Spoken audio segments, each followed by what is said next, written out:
नमस्ते मित्रों, स्वागत है आपका एक बार पुनः एक और सप्ताहांत के रैंडम थॉट्स के सेशन में। और आज के सेशन में हम करेंगे श्रीमद् भगवद गीता के 9वें अध्याय का प्रारंभ करेंगे। तो आगे बढ़ने से पहले हर बार की तरह आपसे करबद्ध प्रार्थना है कि आपको क्या करना है, आपको लाइक करना है, शेयर करना है, सब्सक्राइब करना है और हमें हमारी इस आवाज़ को अधिक से अधिक लोगों तक पहुंचाना है। यह आपका दायित्व है। इसी के साथ चलिए आज का जो सेशन था उसके बारे में बात करते हैं। जय श्री कृष्णा छाया पालीवाल जी, जय श्री राम वेजी ट्रेजर्स जी, आप सभी के स्नेह के लिए आपका बहुत बहुत धन्यवाद। मित्रों, पिछले कुछ दिनों में बहुत कुछ घटित हुआ है जिससे हृदय बहुत उद्वेलित हुआ। जो देखकर, जो वीडियोस टेलीग्राम पर भी मैंने देखे होंगे, आप संभवतः समझ पा रहे होंगे कि ये मेरा इशारा किस और है, जो अभी इज़राइल और हमास का जो युद्ध चल रहा है उसकी तरफ है। ये सब देख के हमें क्या लगता है? सभ्यता, सनातन की जो सभ्यता है, इसका पुनरुत्थान या इसका आना क्यों आवश्यक है, ये देख के हमें पता चलता है। जहाँ पे हम देख सकते हैं सनातन में जीवन मूल्यों की बात की गई है, और केवल उनके जीवन मूल्यों की नहीं की गई है जो फॉलोअर्स हैं, सभी के जीवन मूल्यों की गई है। मानव समाज की बात की गई है। ऐसा नहीं है कि जो सनातन में, जो ईश्वर में विश्वास नहीं करता, उसका कोई जीवन मूल्य नहीं है, ऐसा नहीं है। उसे भी स्नेह की दृष्टि से देखने को ही कहा गया है। धर्म और अधर्म की बात की गई है भगवत गीता में, ठीक है ना। तो जब हम देखते हैं तो हमें पशुता से मानवता की ओर लौटना है। तो जो समाज पशुता में लगे हुए हैं, हमारा ईश्वर से प्रार्थना है कि वे पुनः मानवता की ओर लौटें। ये हम ईश्वर से उन सब के लिए भी प्रार्थना।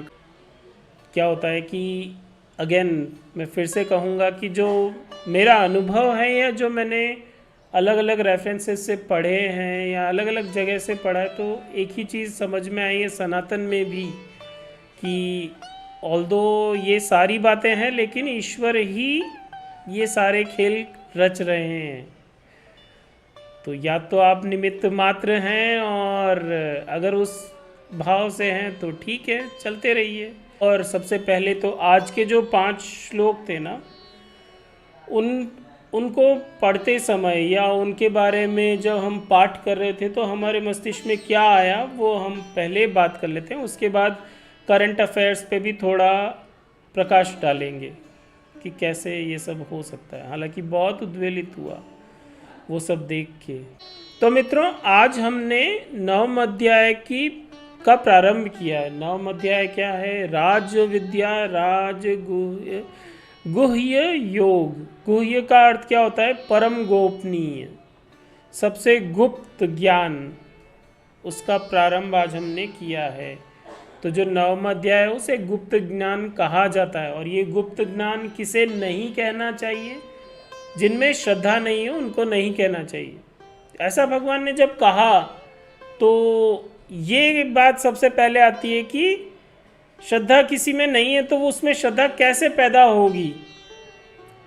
तो श्रद्धा ऐसे पैदा होगी कि जब वो प्रथम अध्याय से लगा के एक एक अध्याय पढ़ेगा, समझेगा, उसे समझने का प्रयास करेगा, हमारे पॉडकास्ट देखेगा, चैप्टर 1, चैप्टर 2, चैप्टर 3, तो एक एक करते करते करते करते उसमें श्रद्धा उत्पन्न होगी।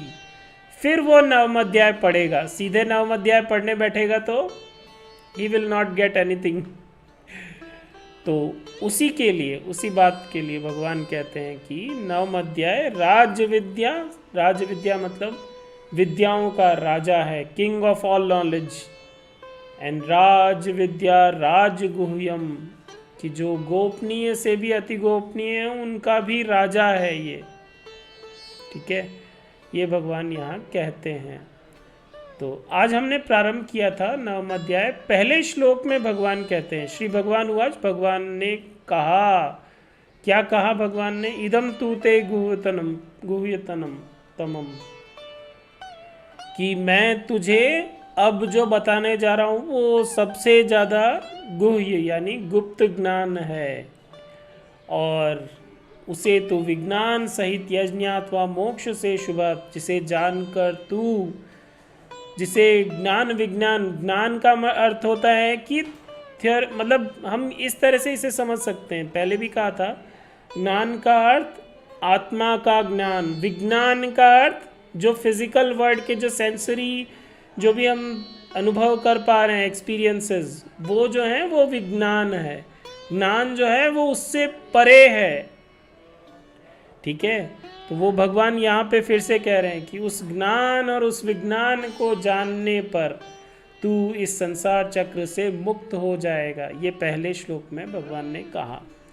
इसके बाद द्वितीय श्लोक में भगवान ने कहा कि ये जो ज्ञान है, ये ज्ञान राज विद्या राजगुह्यम पवित्र मिदमुत्तमम, ये राज विद्या है। राज विद्या मतलब king of all knowledge and king of all secrets, सबसे गोपनीय से भी अति गोपनीय है ये, लेकिन सुगम है। राज विद्या राजगुह्यम पवित्र मिदमुत्तमम प्रत्यक्षावगमम धर्म्यम सुसुखम कर्तुम अव्ययम, ये विज्ञान सहित ज्ञान सब विद्याओं का राजा, सबसे गोपनीय है, अति पवित्र, अति उत्तम और प्रत्यक्ष फल वाला, धर्म युक्त, साधन करने में बड़ा सुगम और अविनाशी है। ठीक है, ये भगवान ने अर्जुन को बताया है। और ये क्या है, ये पूरा ज्ञान जो है ना, ये आपको जानना है तो हमारी ये जो पॉडकास्ट है, 9 चैप्टर की पॉडकास्ट आज हम बना देंगे, तो उस पॉडकास्ट को आपको सुनना होगा, उसकी पूरी प्लेलिस्ट को एक एक करके देखना होगा, जो आज से प्रारंभ हो रही है। और ये जितने भी सप्ताह तक जाएगी वो हम आपको वहाँ पे वीडियो देख देख के पता चल जाएगा। तो ये भगवान ने यहाँ पे बताया है, राज विद्या राजगुह्यम पवित्र, सबसे अधिक पवित्र, प्रत्यक्षावगमम धर्म्यम सुसुखम कर्तुम अव्ययम, प्रत्यक्ष फल देने वाला, धर्म युक्त, साधन करने में बड़ा सुगम और अविनाशी है। अश्रद्धाना पुरुषा धर्मस्यास्य परंतप, अश्रद्धाना जिसमें श्रद्धा नहीं है, जिस पुरुष में या जिस जीव में श्रद्धा नहीं है धर्म के प्रति, वो ईश्वर को प्राप्त न होकर मृत्यु लोक में या इस संसार में बार बार जीवन प्राप्त करता है, मृत्यु और जीवन के बीच में ही झूलता रहता है। तो ये भगवान ने यहाँ, मया ततमिदम सर्वम जगद व्यक्त मूर्तिना मत्स्थानि भूत सर्वभूतानि न चाहम तेषु अवस्थित मचम, मतलब ये जो चौथा और पांचवा श्लोक है ना, इसमें भगवान, तो जिस तरह से एक पिता है, ठीक है, एक पिता के गुणसूत्र उसके पुत्र में जाते हैं, ठीक है, लेकिन वो पुत्र जो है वो पिता नहीं हो गया है। ठीक है, वो पुत्र जो है उसमें पिता के गुण हैं, लेकिन पूरी तरह से पिता के कंट्रोल में नहीं रहता।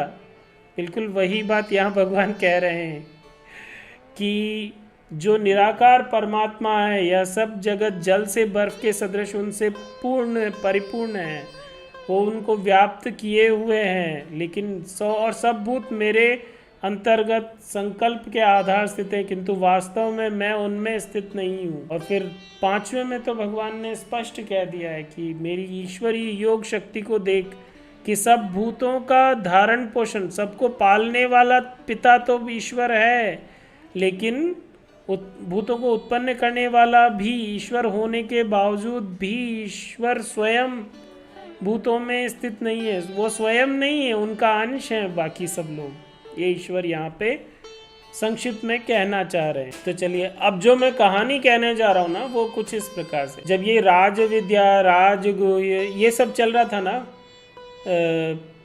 फर्स्ट और सेकंड श्लोक में, तब मेरे मस्तिष्क में ये कहानी आई थी। बहुत अच्छी कहानी है, छोटी सी कहानी है। तो एक बटुक होते हैं, पुराने ज़माने में जो स्टूडेंट्स होते थे ना, जब वो जाते थे गुरुकुल, तो उन्हें बटुक कहा जाता था। तो एक बटुक होते हैं, वो एक गुरु के पास जाते हैं। वो कहते हैं कि मुझे एक ऐसा मंत्र जानना है जो कि सबसे गोपनीय हो, अति गोपनीय हो और सबसे त्वरित फल देने वाला हो, कि उसका फल बहुत क्विकली मिल जाए। तो होता ये है कि वो बटुक अलग अलग गुरुकुलों में जाते हैं और सब गुरुओं से पूछते हैं। कोई गुरु उनको नहीं बताते कि ऐसा कोई मंत्र है।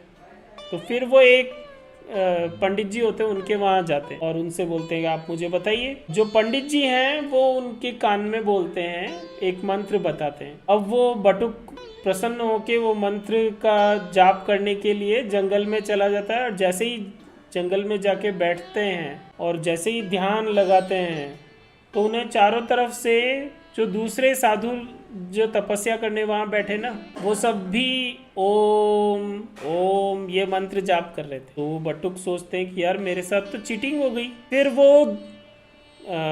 वो जाते हैं मार्केट में। तो पुराना ज़माना था, अंग्रेज़ों से आने से पहले और मुगलों के से भी पहले। तो जितने भी हिंदू थे आपस में जब मिलते थे तो ओम ओम करके ही बात करते थे। संबोधन ओम कैसे हैं इस तरह से होता था। टुक ने देखा कि यार ये कैसा गुप्त मंत्र है कि सारे तपस्वी ओम बोल रहे हैं, चलो वहाँ तक तो है ठीक। उसके बाद जो कोई आपस में भी मिलता है तो ओम। फिर उसके बाद थोड़ा और आगे गए तो विद्यालय में गए तो महाराज जब छात्रों को पढ़ा रहे हैं तो वो भी शुरू करने से पहले ओम। तो अब ये बहुत नाराज होते हैं और ये अपने गुरु के पास जाके कहते हैं कि गुरुजी, मैंने आपको बोला था कि मुझे परम गोपनीय मंत्र बताइएगा और आपने मुझे ऐसा मंत्र बताया जो सबसे सहज है और हर कोई जानता है, तो फिर इसमें गोपनीय कैसे हुआ? और दूसरा आपने मेरे साथ चीटिंग कर लिया। आप तो मेरे पैसे तो उस टाइम देते नहीं थे क्योंकि वो तो गुरु दक्षिणा में देने पड़ते। तो वो बहुत नाराज हुआ। तो गुरु ने उसको कहा कि जो परम गोपनीय ज्ञान है वो सिद्धि है। ओम जो मंत्र है वो सब यूज करते हैं, लेकिन उसको सिद्ध किया जाता है। वो वहाँ पे भगवान ने बताया। और ओम ही सनातन का जो प्रारंभिक मंत्र है वो ओमकार ही है, वही अविनाशी मंत्र है। वही अक्षर जो है वो जो ओमकार है वह ईश्वरीय नाद है, वह सूर्य का नाद है। तो ऐसा जब और वो उसे डीप में बताते हैं कि ओम कैसे परम गोपनीय है, सब जानते हैं, सब यूज करते हैं, लेकिन जो उसका सेंस जानता है ना, वही उसका सबसे ज्यादा लाभ उसी को होता है। वो उसके गुरुजी उसको बताते हैं। तो ये जो राज विद्या राजगुह्य योग जो बता रहे हैं भगवान, तो ये उसी तरह का ज्ञान है जो आप सुनेंगे तो लगेगा कि हाँ यार ये तो पहले भी सुना हुआ है, लेकिन जब आप उसे डीप से गहरे से स्टडी करेंगे तो आपको पता चलेगा कि ये कैसे है परम गोपनीय। क्योंकि जानते तो सब हैं, बट अर्थ सहित आपको जानना वो ज़्यादा आवश्यक है। चलिए, ये एक कहानी थी जो बताना मेरे मस्तिष्क में आई थी। इसके अलावा एक और चीज़ जो एनालॉजी मैंने कहा था ना कि मैं यहाँ पे बात करूँगा उस एनालॉजी की, तो श्लोक संख्या 4 और 5 में वो तक में तो बताया था कि जो अश्रद्धा रहित हैं, जिनमें श्रद्धा नहीं है ऐसे पुरुष, अश्रद्धा रहित तो श्रद्धावान ही हो गया, तो जिनमें श्रद्धा नहीं है ऐसे पुरुषों में श्रद्धा कैसे आएगी?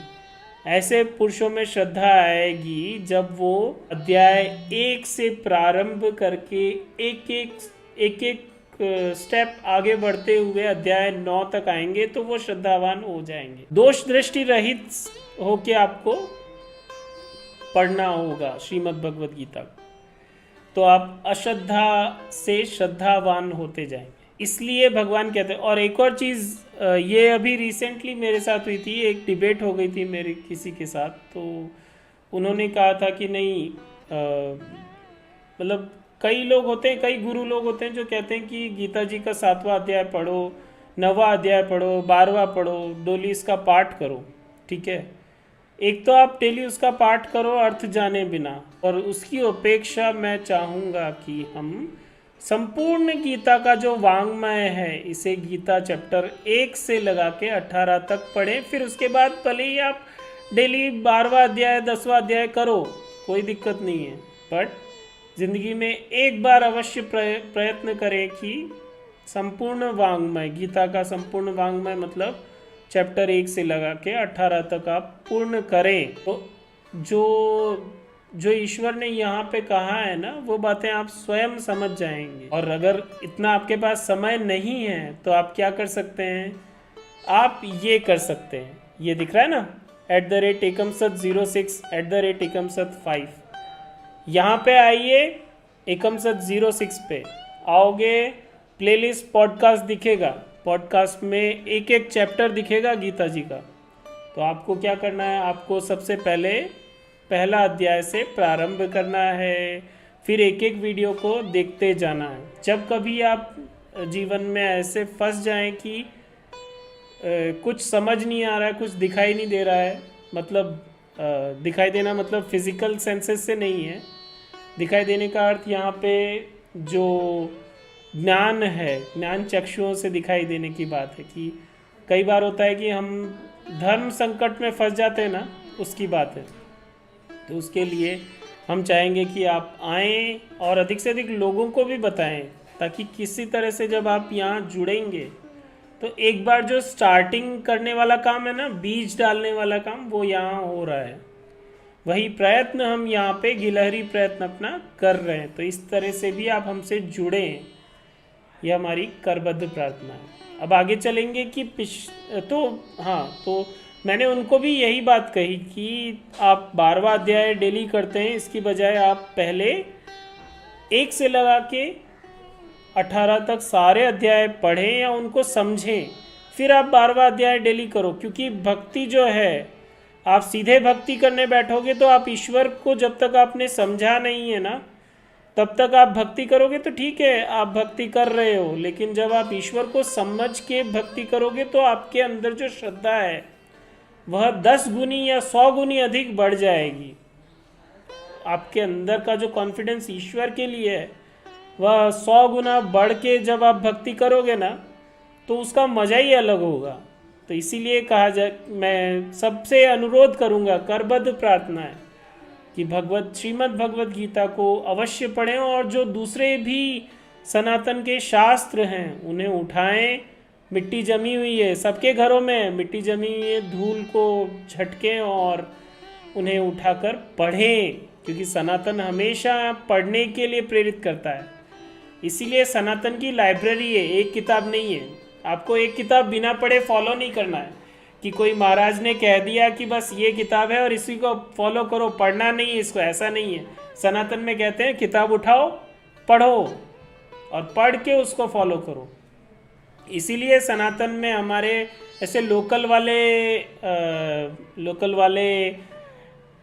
नहीं बोलूँगा, आप समझ जाइए, लोकल मंदिरों के जो पंडे होते हैं ना, इसको आप दूसरी तरफ वालों से कंपेयर कर लीजिए। वैसे नहीं होते, पंडे भी होते हैं तो वो भी कहते हैं आप पढ़ो। वो ये नहीं कहते कि बस ये फॉलो करो, ब्लाइंडली फॉलो करो, अगर ऐसा नहीं करोगे तो तुम्हारे साथ ये हो जाएगा वो हो जाएगा। सनातन कभी डर नहीं दिखाता, सनातन कभी मृत्यु के बाद ये हो जाएगा वो हो जाएगा ऐसा डर नहीं दिखाता। कहता जरूर है, यहाँ पे भगवान भी बार बार कह रहे हैं कि तुम फॉलो नहीं करोगे तो तुम बस जो चल रहा है मृत्यु चक्र, उसमें तुम गिरते जाओगे, उठते जाओगे, और जब तक तुम ईश्वर को नहीं प्राप्त कर लेते तब तक ये तुम्हारा जो रीबर्थ है वो होता जाएगा। तो ये सनातन सबसे इतना ऐसा क्यों है कि जो सनातन की तरफ आता है या जो शास्त्रों को पढ़ने लगता है ना, मैं उन मस्तिष्कों की या उन मानवों की बात कर रहा हूँ जो सनातन से में पैदा नहीं हुए लेकिन इन्हें पढ़ते पढ़ते महान हो गए। तो उसका कारण यही है कि हमारे जो सनातन के ऋषि होते थे उनका अनुसंधान होता था, उन्होंने भक्ति भी की है तो समझ के की है। वही मैंने उनको भी कहा था। तो भक्ति समझ के भक्ति करना मतलब पहले ईश्वर के रूप को जानना, ईश्वर क्या है, ईश्वर कैसे है, ईश्वर अक्षर में। अब आप सीधे 12वें अध्याय में आ गए, ईश्वर के जो साकार रूप हैं उनको पूजने लगे। ठीक है, लेकिन जब आपको ये नहीं पता कि वही ईश्वर जो है वो ओमकार में भी है, वो एक अक्षर जो है वह भी ईश्वर है, तो जब तक आप वहाँ से नहीं उठे ना, तो आप वो साकार को भी बस उस मूर्त तक ही रखेंगे। जबकि होता ये है कि वो साकार उस मूर्त में भी है और इस संपूर्ण जगत में हर एक के मन में बैठे हुए हैं। हर एक प्राणी के मन में ईश्वर बैठे हुए, ये ईश्वर भगवान स्वयं कहते हैं। आप सीधा 12वां अध्याय करेंगे तो आपको ये नहीं पता चलेगा, क्योंकि ये तो बताऊंगा नहीं कौन से अध्याय में, क्योंकि फिर आप प्लेलिस्ट में पढ़ेंगे ही नहीं, जाके देखेंगे ही नहीं। तो ये है। वैसे अगर आपको लगता है ना कि आपको पता है कि कौन से अध्याय में ये है, तो आप कमेंट सेक्शन में कमेंट करके ज़रूर बताइएगा, ठीक है। तो इसी के साथ आगे बढ़ते हैं, अपनी बात को आगे बढ़ाते हैं। कितना समय हो गया है वो भी देख लेते हैं, क्योंकि कंप्लेंट रही है कि कुछ ज़्यादा लंबे सेशंस हो जाते हैं। तो ठीक है, चलते हैं आगे। तो मित्रों, मैं ये सेशन जब प्रारंभ किया था तब भी मैं बात कर रहा था कि किस तरह की पैशाचिक प्रवृत्तियाँ इस संसार में हमें देखने को मिल रही हैं, और वो भी उन लोगों के लिए जो सिर्फ एक देश के लिए नहीं बल्कि सारे संसार की जीडीपी में जिनका बहुत महत्वपूर्ण योगदान है, ठीक है, जो शांति से अपना काम करते रहना पसंद करते हैं, ऐसे लोगों के लिए के अगेंस्ट में ऐसे घृणित कार्य किए गए हैं पिछले 7 अक्टूबर के समय से, 7 अक्टूबर 2023। और करने वाले कौन? एक पुस्तक वाले, एक पुस्तक और उसको बिना पढ़े जो ज्ञान अर्जित करके बैठे हैं वो लोग। मेरी करबद्ध प्रार्थना है सबसे, जागिए मानवता की तरफ, पशु से मानव बनिए। आपके वहाँ तो लिखा है कि बस जो उस किताब को मानता है उसके अलावा सब जानवर हैं, ऐसा नहीं है। जब मैंने वो वीडियो देखा ना, मैं अभी डिस्क्राइब नहीं कर सकता कि क्या था उस वीडियो में। एक मनुष्य का, मतलब एक जू का सीना चीर के उसमें से हृदय निकाल के वो भाई साहब उस हृदय को खा रहे थे, ऐसा सीन था। और फिर वो बच्चों का, जली हुई लाशें बच्चों की। और फिर उसके बाद जो प्रोपेगेंडा चला ना, वापस जब इजराइल ने अटैक किया तो इन लोगों ने जो प्रोपेगेंडा चलाया वो साफ ही दिख रहा है कि वो सारा स्टेज्ड है। जो सेकंड वाला है वो स्टेज्ड है। और ये जो है ना, ये मित्रों, ये जो है ना, ये इनकी स्ट्रेटेजी अभी से नहीं है। जब अरेबिक इन्वेडर्स इंडिया में आए थे या जब भारत में इनका इन्वेजन हुआ करता था तब भी यही था। आप फिरिश्ता या जो पुस्तकें थी इनके इतिहास की पुस्तकें वो उठा के देख लीजिए। जो जो युद्ध इन्होंने जीते हैं, चाहे वो गुरुओं के, अगर आपको ध्यान हो तो ये सिख गुरु थे, मैं नाम उनका मुझे याद नहीं आ रहा है, लेकिन किस तरह से उनको प्रताड़ित किया गया था, उनको मारा गया था। सिख भी आजकल इनके बहुत निकट जाने का प्रयत्न करें। सिख भी, सारे सिख ही नहीं हैं ऐसे, वो इनके ज़्यादा निकट दिखने का प्रयत्न करते हैं कि नहीं हम हिंदुओं से दूर हैं और इनके निकट है। आप एक बार सोचिए तो कि जिन लोगों के हाथ आपके गुरुओं के रक्त से सने हैं, आप उनके साथ जाके बैठे, उनकी गोद में जाके बैठे, आप तो सिख भी नहीं हैं, ठीक है। तो ये स्पष्ट संदेश है कि सिख कौन थे? जो हमारे बड़े भाई थे, जिन्होंने युद्ध स्वीकार किया, जिन्होंने बलिदान देना स्वीकार किया, वो सिख थे। और वही सिख आज भी हैं हमारी आर्मी में। और मैं फिर से कहूँगा कि सिख ही नहीं, राजपूत भी थे। राजपूतों ने भी अपनी पूरी पीढ़ियाँ खपाई है। मराठों ने, राजपूतों ने, सिखों ने, इन सब ने अपने जीवन खपाए हैं इस भारतवर्ष को बनाने में। मुगलों का जो आप प्रोपेगेंडा करते हैं ना, डिस्टोरियंस, वो सारा प्योर प्रोपेगेंडा है। दैट वाज नेवर ट्रूथ, ठीक है। और जो बताया जाता है, क्यों जो हमारे प्रमुख हिस्टोरियंस थे या जो पुस्तकें लिखी जाती थी, ठीक है, छत्रपति शिवाजी महाराज के लिए भी पुस्तकें लिखी गई है, उनको मेन स्ट्रीम में क्यों नहीं आने दिया गया? क्यों, जो जैसे कि हमने भी एक पुस्तक जो उदयपुर राज्य का इतिहास वगैरह, जो ये पुस्तकें हैं जो प्रमुखतः ये बताती हैं कि क्या उस समय हुआ था, उन पुस्तकों के बारे में कोई बात नहीं करता। और जो एक हमारे, मैं नाम भूल रहा हूँ उनका, सरकार सरकार नाम था शायद उनका, जो एक प्रमुख हिस्टोरियन थे जिन्होंने संकलन किया था हिस्ट्री का, और अपने भारत में तो उनको बहुत माना जाता है। लेकिन जब आपको हिस्ट्री लिखवाने की बारी आई तो आपने किससे लिखवाया? हार्वर्ड से पढ़े हुए लल्लुओं से। मैं तो ये स्पष्ट यही शब्द यूज करूंगा ऐसे लोगों के लिए जिनको ये तक नहीं पता कि अशोक पहले हुआ या युधिष्ठिर पहले हुआ। ठीक है, तो ये मेरा एक रहेगा हमेशा। तो फिर से अपन पॉइंट पे आते हैं। पॉइंट यही था कि ये जो पैशाचिक प्रवृत्तियां हमको वीडियोस के माध्यम से आज टेलीग्राम पे दिखाई दे रही है ना, ये आज की नहीं है। गुरुओं का इतिहास याद कीजिए। मैं सिखों से अपील करूंगा, याद करो वो जो लिखा गया है या जो चित्र हमें देखने को मिलते हैं, किस तरह से दिल्ली में आपके जो गुरु थे उनके पुत्र का हृदय निकाल के उनके मुंह में ठूसा गया था। याद करो वो बात।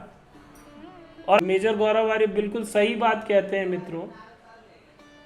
ठीक है, और सारे सिखों के लिए मेरे हृदय में यहाँ पे सम्मान है, लेकिन उनके लिए नहीं है जो इस तरह से बात करते हैं कनाडा में बैठ के यहाँ पे भारत में उत्पात मचाने की। खैर ये एक अलग बात थी। लेकिन हाँ, पैशाचिक प्रवृत्तियाँ जो थी ये इन लोगों में आज से नहीं, ये शुरू से हैं। क्यों जौहर होते थे ये मैं पहले भी आपको बता चुका हूँ। नेक्रोफिलिया जो बीमारी है उसमें इतने ज़्यादा ये लोग हो जाते हैं कि इनको माताओं बहनों का जौहर इसीलिए चुनना पड़ा था। हमारे यहाँ कोई जौहर की प्रथा शुरू से नहीं थी, लेकिन उनको पता था कि अगर इनके हाथ लग गए तो ये तो जो अभी इज़राइल में हुआ है वही करेंगे, क्योंकि ये इनकी सन की लोग हैं। ये लोग, ये पिशाच है, पिशाच, सही वर्ड यही है। चलिए मित्रों, समय पूरा होने आ गया है। आपसे करबद्ध प्रार्थना रहेगी कि हमारी बात को अधिक से अधिक लोगों तक पहुंचाएं। लाइक करें, शेयर करें, सब्सक्राइब करें। और इसी के साथ आज का सेशन हम यहीं समाप्त करेंगे। ईश्वर से जो हो रहा है, ईश्वर से प्रार्थना करेंगे, क्योंकि वो ईश्वर सभी के अंदर है। पिशाचों के अंदर भी कहीं ना कहीं वो ईश्वर है, और वो उनके अंदर भी जो मानवीय गुण हैं उनको उभार सकते हैं। तो उन ईश्वर से करबद्ध प्रार्थना है कि उन पिशाचों को भी पैशाचिक प्रवृत्तियों से मुक्त कराकर पुनः सनातन की ओर लाने का हम ईश्वर से प्रार्थना करते हैं कि वे ऐसा करें। जब अंगुलीमाल एक संत हो सकता है तो ये लोग क्यों नहीं, ये भी हो सकते हैं। ठीक है, तो इसी प्रार्थना के साथ आज का सेशन आपको कैसा लगा हमें अवश्य बताइएगा। और आज के सेशन का हम यहीं पटाक्षेप करेंगे। जय श्री कृष्णा, जय श्री राम। भारत